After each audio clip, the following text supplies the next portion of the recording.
बुला अपने भाई को फोन करके।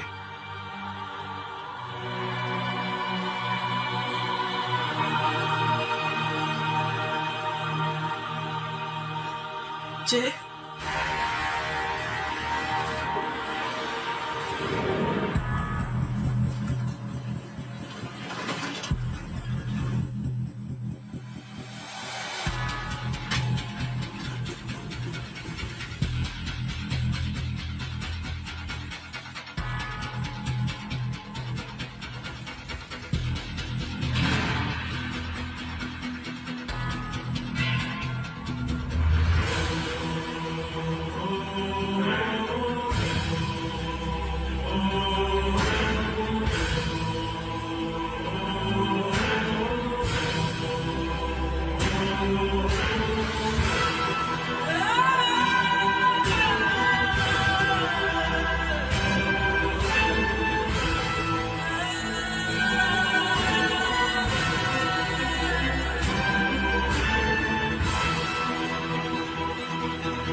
माधव, साले हरामखोर, कौन है ये?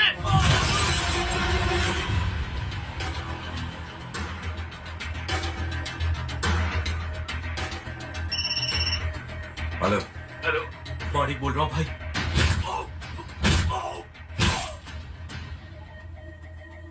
क्या हुआ? अरे भाई, वो हरामखोर माधव की मदद करने आया था 10 आदमियों को लेकर, लेकिन सिर्फ 3 बचे हैं भाई। बोलो कितने? भाई अकेला है वो।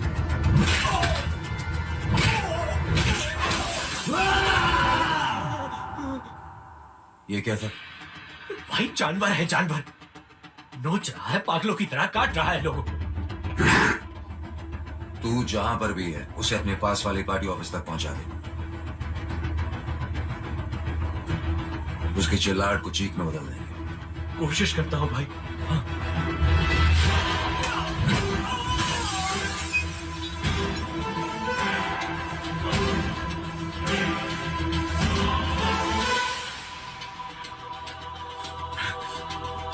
जय,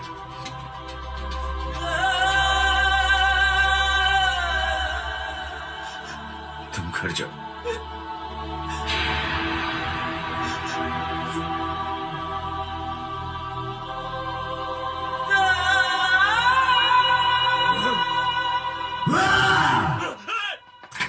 नहीं जय,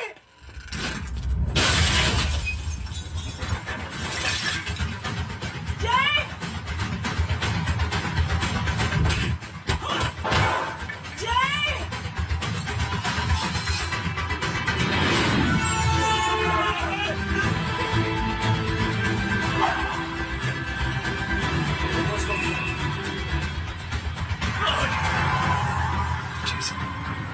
सर वो देखिए। अरे क्या देखे राजपूत साहब, ना कोई कांड हुआ है ना एफआईआर हुआ है। अरे कुछ होने तो दो, फिर ना फायदा होगा। जिंदगी में अगर तरक्की करनी है तो नो एंट्री और सिग्नल के बाद खड़े रहना सीखो। पहले खड़े रहोगे तो सिर्फ हाथ मिलते रहोगे।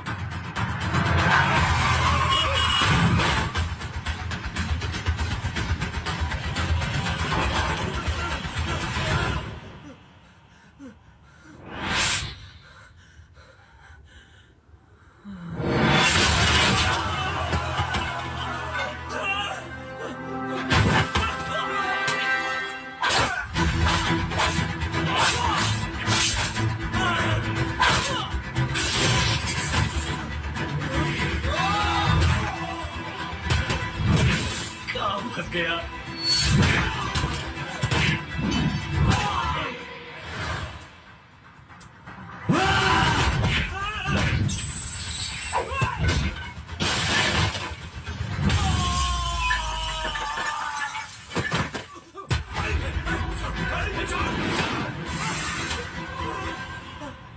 कौन हो तुम?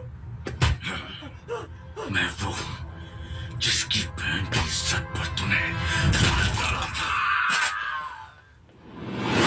सर,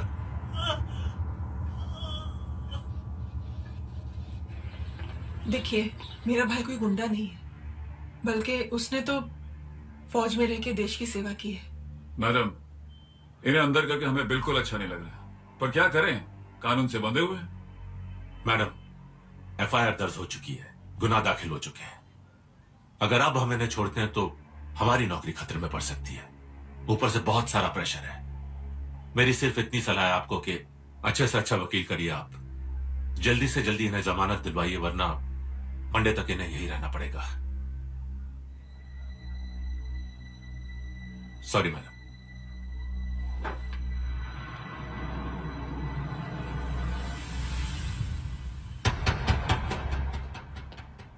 ओ, तो तू है वो। छोड़ इसको।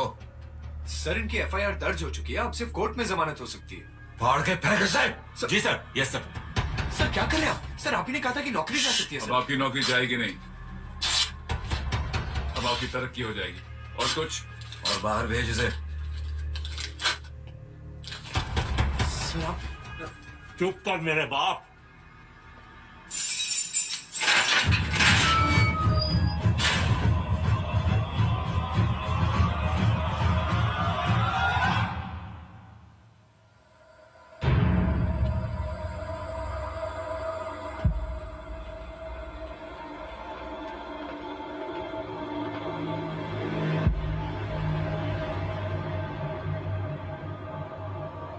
तूने मेरे आदमी का हाथ तोड़ा, अब मेरे आदमी तुझे तोड़ेंगे। यस।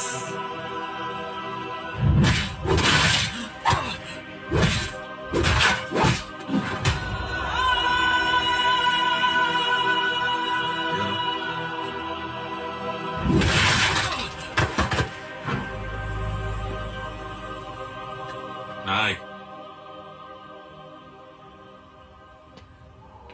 उठ।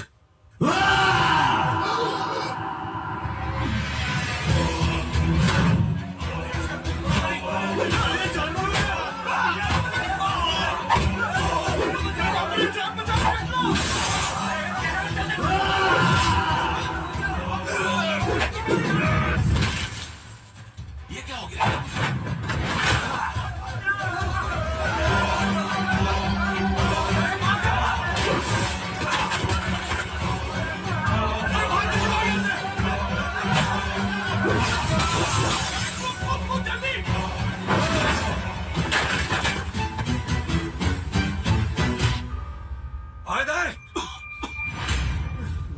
चल निकल।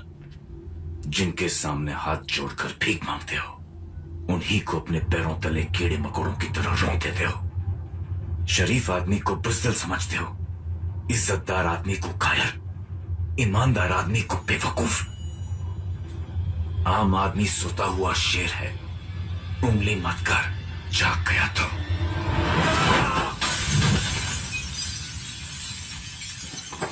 चीर फाड़ देगा।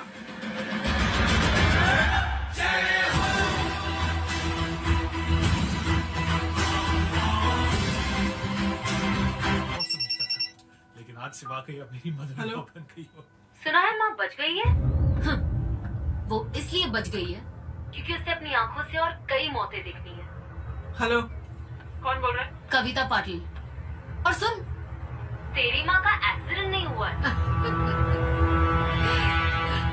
उसे टक्कर मारी गई है, समझी?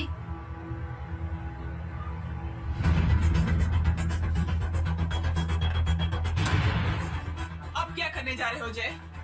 तुम समझते क्या हो अपने आप को? तुम अब आर्मी में नहीं हो। ये लोग एक सिस्टम है जय, और तुम अकेले नहीं लड़ सकते इनके खिलाफ। अब तुम कुछ करोगे, कल वो लोग फिर कुछ करेंगे।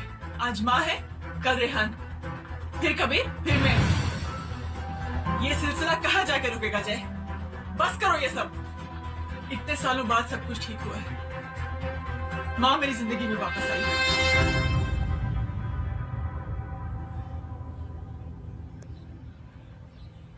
खत्म कर दो इस लड़ाई को यहीं पे जय। चाहे तुम्हें माफी मांगनी पड़े या कुछ भी करना पड़े, प्लीज मेरी खातिर।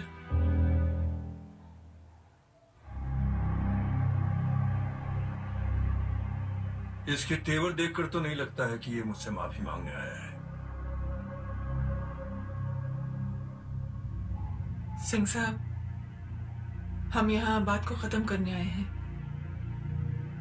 हमें माफ कर दीजिए प्लीज।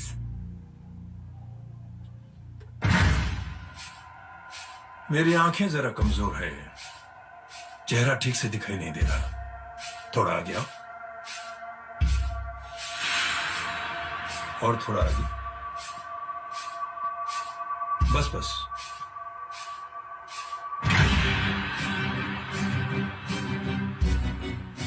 अब अपनी दाएं तरफ जाओ।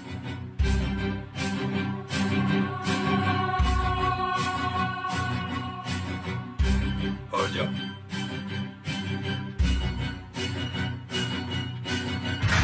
बस बस, रुक जाओ, थोड़ा आगे।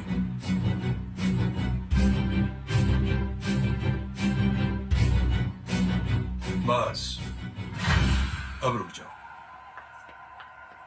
देखो, कुत्ते के घेरे में खड़ा कर दिया मैंने इसे। अब तो तुम खुश हो? नहीं पापा, जिस तरह सबके सामने इसने आपकी दामाद की बेइज्जती की है, उसी तरह सबके सामने इसकी बेइज्जती होनी चाहिए। चलो ठीक है, तुम भी अपने भड़ास निकाल लो। जाओ।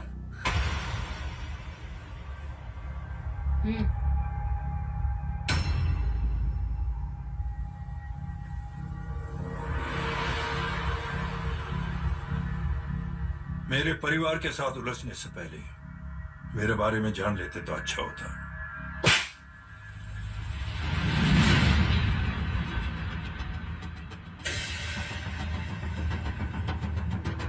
एक पत्रकार ने हमारे खिलाफ बहुत गलत लिखा, बहुत गलत। हमने उसके हाथ कटवा दिए। एक बेवकूफ जज कानूनी जुबान से हमें डराने की कोशिश कर रहा था। हमने उसकी जुबान कटवा दी। जब मैं डिफेंस मिनिस्टर था, तब हमारी कुर्सी को खतरा था, तो हमने आतंकवादी हमले करवाए। काउंटर अटैक में हमारे कुछ जवान भी शहीद हो गए। फिर हमने देशभक्ति का नारा जोर शोर से लगाया।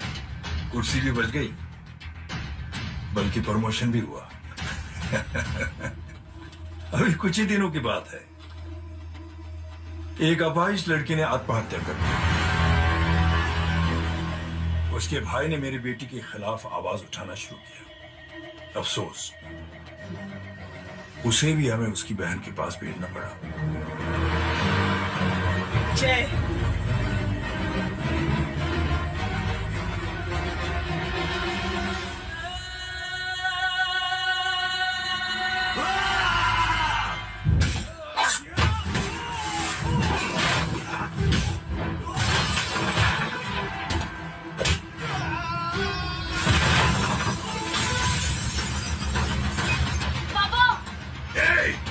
छोड़ो उसे। I said release him। छोड़ो उसे। दशरथ सिंह, दुनिया गोल ही नहीं छोटी भी है। तुझ जैसे कमीने लोगों की हरकतों की वजह से हम जैसे आम लोगों को बहुत तकलीफ होती है, जिसका तुझे अंदाजा भी नहीं है। लेकिन इस बार तो गलत जगह भिड़ गया। आज के बाद अगर कोई भी कुत्तागिरी की ना, तो मेरा भाई तुझे कुत्ते की जगह खड़ा ही नहीं करेगा, बल्कि कुत्ता बना के छोड़ेगा।